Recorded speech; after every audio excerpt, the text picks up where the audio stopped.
শোনো ম্যানেজার, কেউ যেন জানতে না পারে আমি কিং হোটেলের মালিক। আজকে আমি গরিব সেজে কিং হোটেলে যাব, আর আমি গিয়ে দেখতে চাই আমার হোটেলের মানুষগুলো কেমন আছে।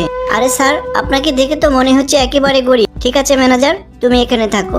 এরপর মালিক ছদ্মবেশে তার হোটেলে যায়। আরে আমাদের ভিআইপি হোটেলে আবার এটা কোন ফকরনি চলে এলো? মনে হচ্ছে তো এটা রাস্তায় থাকে। এই নিন ম্যাডাম, এই হোটেলে আমার একটা রুম বুক করা ছিল। কই দেখি, এই রুমটা তো অনেক আগেই বুক হয়ে গিয়েছে। আরে ম্যাডাম, আপনি কি বলছেন? এই রুমটা তো আমি সবার আগে বুক করেছিলাম। আরে এত কথা বলো কেন?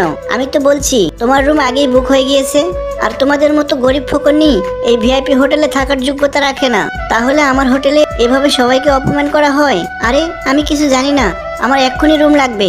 আরে রিয়া, এখানে কি হয়েছে? আরে বলেন স্যার, আপনার কি লাগবে? এই তো স্যার, আমি আপনার রুম সার্ভিস দিতে চলে এসেছি। তারপরে এই মেয়েটি অনেক সুন্দর করে ঘরটি পরিষ্কার করে দেয়। আর আপনার যদি কিছু লাগে তাহলে অবশ্যই আমাকে ডেকে নেবেন। মালিক মেয়েটির কথা শুনে মেয়েটির দিকে তাকিয়ে থাকে। এই সুন্দর মেয়েটির জন্য একটা কমেন্ট তো অবশ্যই করতে পারো।